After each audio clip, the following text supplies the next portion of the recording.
A Memorial Day edition of the Osceola Seminole Sidelines with the Osceola senior writer Kurt Weiler.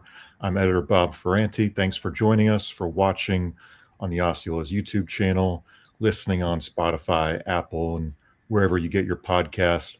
A special edition for us today as we reflect on Florida State baseball, now the number 9 seed as this baseball tournament field has been announced. The number 9 national seed. Again, that means Florida State's not guaranteed to host a super regional should they advance that far. We'll get into some of those details, what it all means. But Florida State will play host to Bethune-Cookman on Friday, 3 p.m. ACC Network. So if you're just getting that news, yes, Florida State is again the early game on a Friday. We'll kind of get into that reasoning too. Also, we'll be joined by Mississippi State and Northeastern in this regional.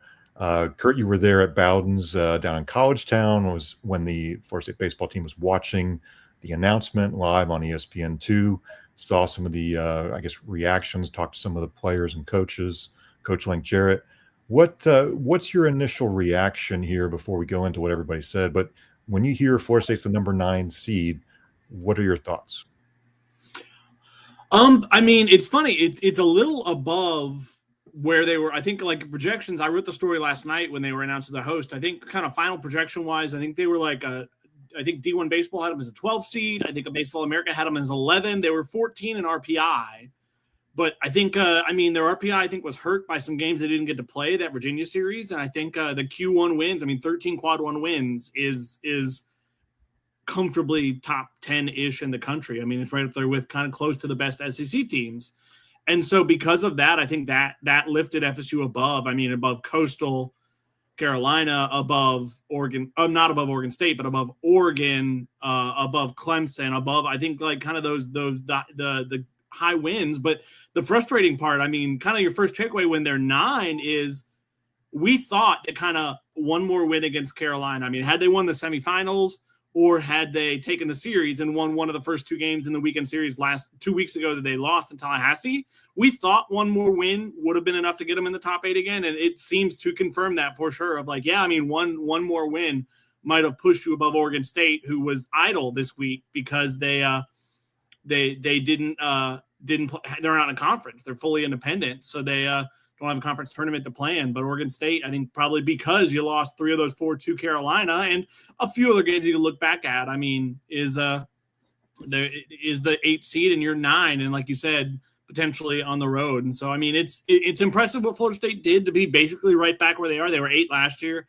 9 this year, given all they lost. That's no doubt impressive and worth acknowledging for impressive. But the 9 is just so it's the frustrating number of like we were right there. And it might not end up mattering if you don't win your regional or if Oregon State doesn't win their regional. But if chalk holds, if the top seeds win, instead of being home next weekend, you're taking a long trip out west. Yeah, so Florida State 38-14, like you said, potentially a win away from A, being closer to that 40-win season, and B, strengthening that resume. It's really, really tough these days. I think we saw it with the softball announcements. 7 of those 8 national seeds were from the SEC. The baseball seeds, it was 6 out of 8 were from the SEC. So obviously the RPI is going to be somewhat, somewhat's a bad term, slanted toward the SEC teams because they are viewed by the eyeball folks, the analysts, and the computer metrics as being among the best teams. I think my initial impression, Kurt, too, was, hey, Florida State's not going to Baton Rouge in a super regional, not going to Athens in a super regional. We have not a great idea of how good or not good Oregon State might be in this kind of big picture because they're in this weird conference purgatory. What do we even call what Oregon State is in, especially in a baseball standpoint when you're trying to flesh out a schedule that is, from February through May. This could be good. The road trip is going to be very, very bad considering what happened. That's how it goes. You did it. FSU did it. Beginning of this month, early this month, right after that Clemson series, they took the trip out to Cal and took 2 out of 3 out there. But Oregon State's a much better team, and I think there is always going to be something a bit taxing about that cross country trip if it comes to that. We can cross that bridge if Florida State wins their regional if Oregon State wins their regional. I think neither is assured, obviously. No team is assured of their winning their regional. There, it feels like there's always one or two at least chaotic regionals that get out of control, if not more. Yeah, and we'll kind of do a deeper dive on these teams. Eric Llewellyn will join the show on Wednesday with Patrick Burnham. We'll kind of, deeper dive on what Florida State did in the ACC tournament. Lulu was up there. Better look at some of these regional schools that'll be coming to Tallahassee. Obviously, we haven't done a ton of research just yet on these teams. I think the obvious one was, hey, Northeastern has a really good pitching staff. And, oh, yes, 192 stolen bases is a number that gets your attention, especially if you remember back to that Louisville Saturday where I think it's fair to say an injured Jackson West was really struggling, as well as the pitching staff, to keep runners in check. Yes, I'm guessing Northeastern faced some catchers that maybe weren't able to get the ball down to second. There's a lot of the numbers can lie maybe to some extent. They can just tell you that's how they win games too. So we have some things to unpack, I guess, is what I'm getting at as far as we learn more about these teams, Kurt. It's the interesting, speaking of specifically Northeastern, it's the interesting situation of you're either probably going to, if you're Florida State, you're hosting an SEC2 like Florida State did last year. They hosted Alabama as kind of the SEC2 and then UCF and Stetson, or you're going to host the kind of, if you're not hosting the SEC2, you're hosting probably a really good mid-major team. Northeastern has won 27 in a row. They haven't lost since early April. They are red hot. Now, the other side of that, they've played 5 quad 1 games. The schedule is what the schedule is, and they won't have played many teams like Florida State or Mississippi State talent-wise. And so there's something to be said for sure for the momentum of playing a team that hot. You're not even assured of playing them. Obviously, Florida State has to beat Bethune, and they have to beat Mississippi State for that to even be a winner's bracket matchup, or if they both lose, obviously a loser's bracket matchup. But there's something to be said that you can see a potential advantage. That's a solid team. That's an experienced team, no doubt.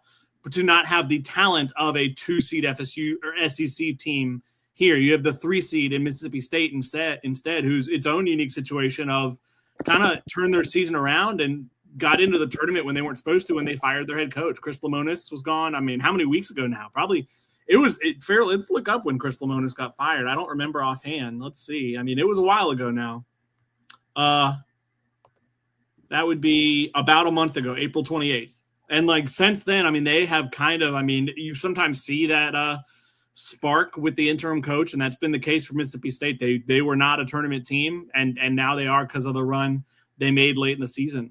So that's good for them. And then Bethune is the team Florida State's played of that bunch. They played a midweek against them. They do most seasons. I think Link said something effective. That's just a team that wins. They win a lot. They walked off FAMU. I think FAMU was 1 out away from winning the SWAC and quite possibly be in the 4 seed here for an inter-city battle. But Bethune hit a walk-off homer down to its last out in the SWAC championship. And so they're regularly a postseason team. It feels like, in the new SWAC, it's most often it's FAM or it's Bethune-Cookman, and it's Bethune this year.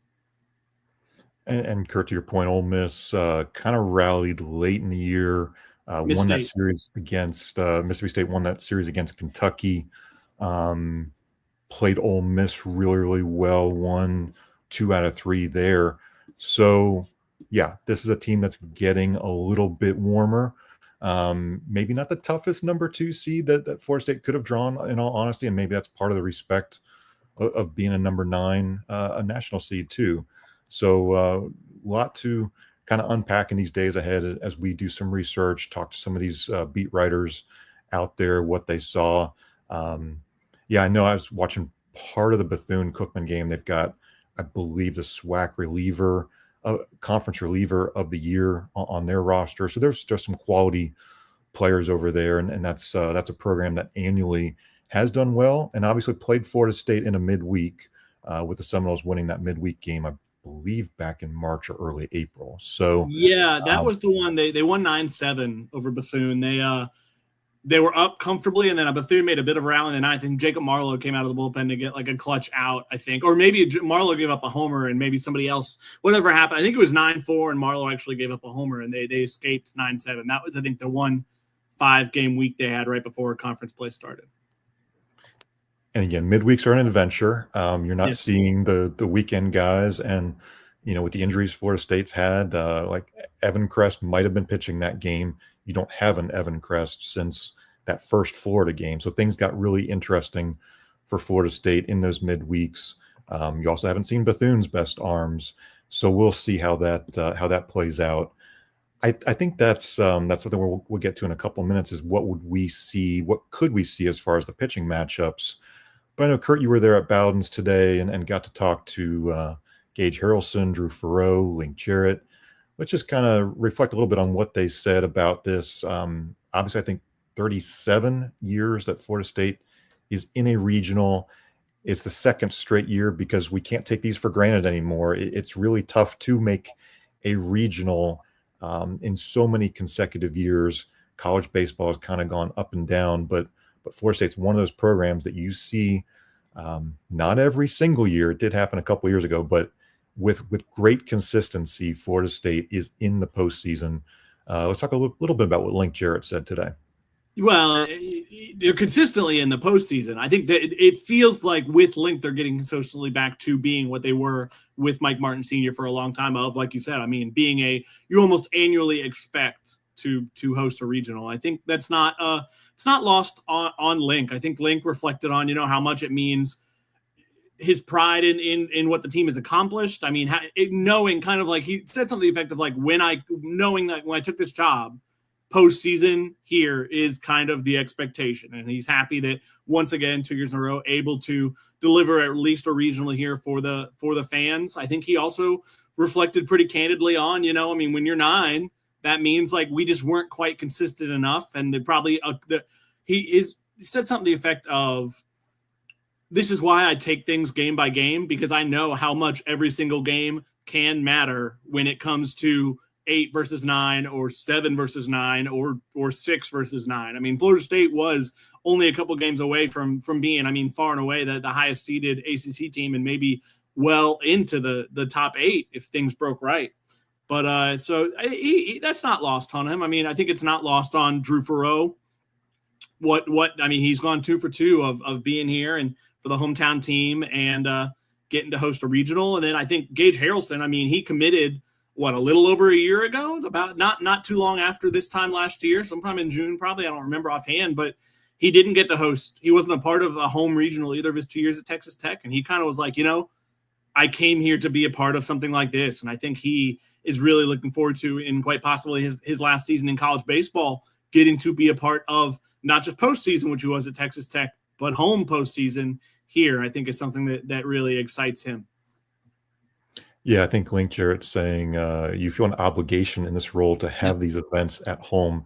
That's a Tallahassee boy, in addition to a Florida State graduate and a Florida State coach, saying those kind of words. And you're right.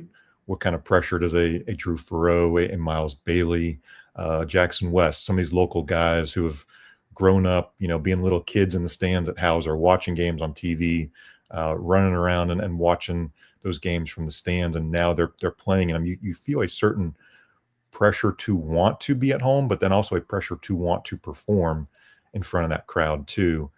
So let's talk pitching, because this is the great discussion. I think we talked a little bit about it last week too, of how would Link Jarrett and Micah Posey arrange the rotation for the ACC tournament?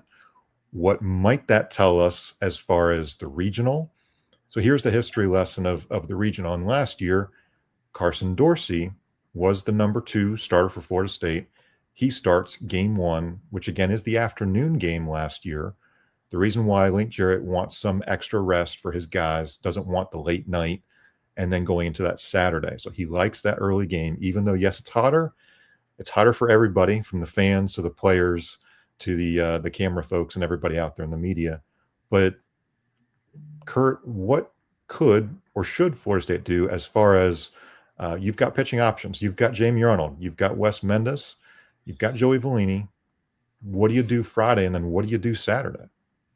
I mean, like, going off of, and you don't want to assume that last year is what he's always going to do. I think the luxury when you're in the spot of Florida State has been the last years of having someone you feel really good about as your kind of ace of sorts in Jamie Arnold makes you feel more confident throwing not Jamie Arnold game one and being able to bank him and, like feeling good enough about a secondary option. I mean, that's what the biggest reason to me why Florida State made the postseason run it did, why it didn't just make Omaha, but made the Final Four in Omaha and was, a couple games away from playing for a national title, was what Carson Dorsey became. I mean, he was, I would say, consistently inconsistent at times, you would say, in the regular season, but he really found something starting with, remind me, that Stetson game, was that the game where he took a no-hitter into like the 6th or 7th or something like that? Like he had like a really, and that just set the tone for him. He was great against UConn. He was great against UVA in the elimination game. Like he just went on a roll. And you're going to need that from beyond Jamie Arnold. You're going to need that from Joey Vellini and Wes Mendez. And I think the Link talked, he didn't give anything away today. Whether they have an idea or not, he kind of said, we still got to talk about it. I imagine some of it depended on the teams.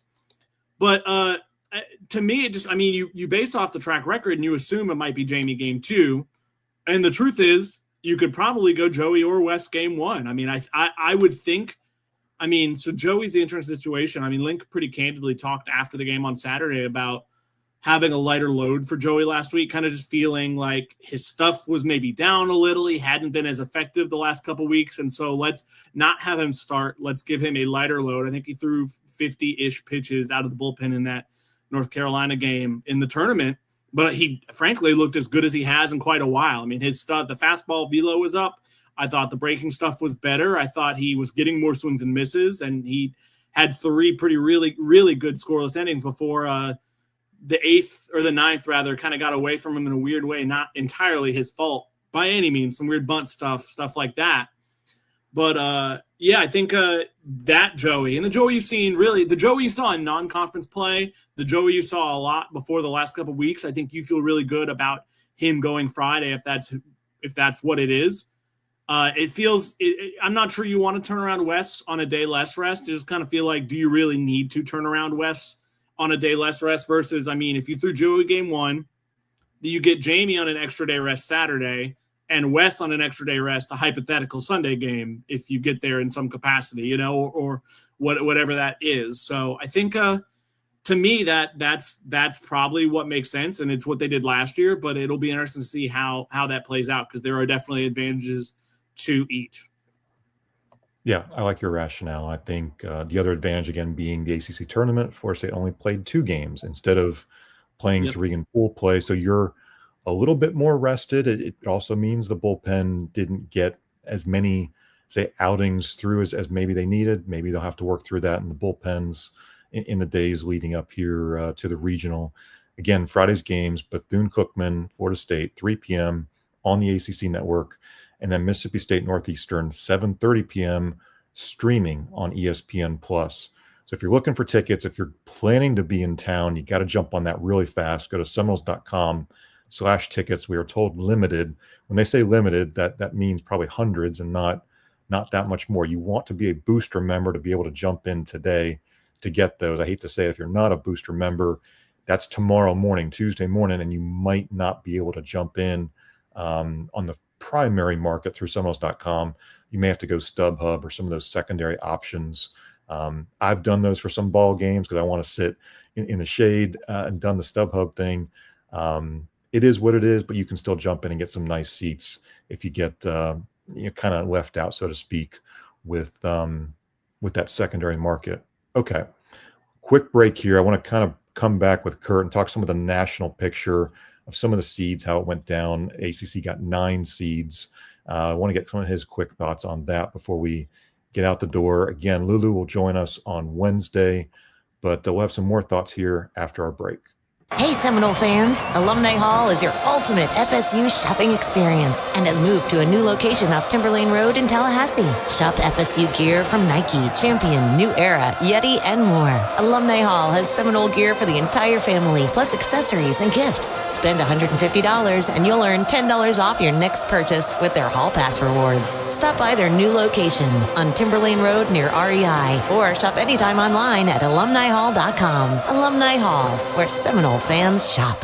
Finding an experienced lawyer you can trust is crucial. With over 50 years of combined litigation experience, the attorneys at Mowry Law Firm are dedicated to providing our clients with exceptional legal services, focusing on car and trucking accidents, premises liability, and wrongful death. Call 904-824-7799, MowryLaw.com.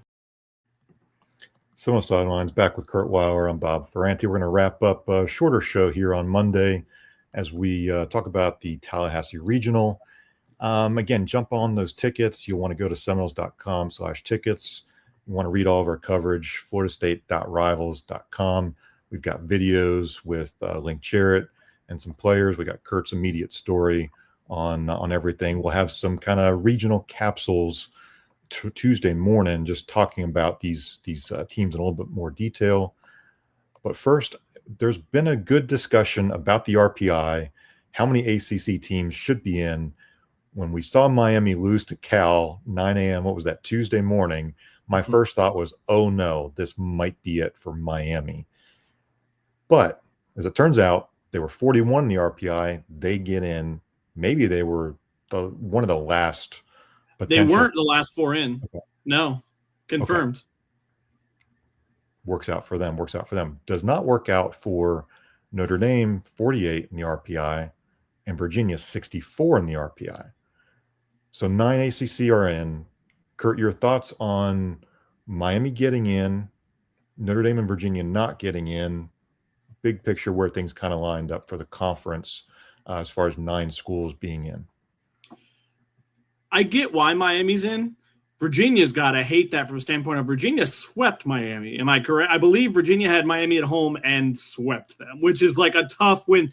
And it doesn't even really seem, I mean, that's not a direct head-to-head, obviously. The truth is, so it's interesting. The committee chair said something today to the effect of, with Virginia, obviously, Virginia's RPI would have been much better if they had gotten to play that Florida State series, which they lost through no control of anybody's, and isn't Florida State's fault and isn't Virginia's fault. And like, I saw someone on Twitter today say something about like Florida State should have counted as forfeited games because they were canceled in the wake of a shooting, to which I say, good Lord, have a heart.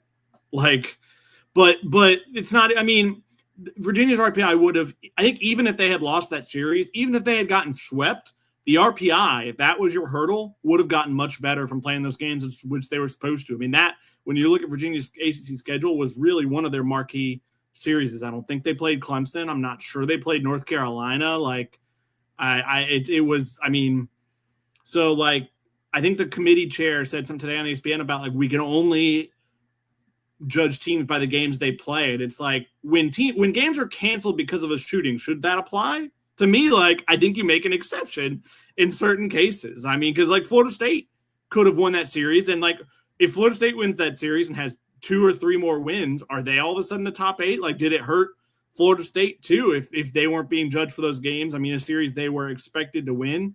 It's tough for Virginia.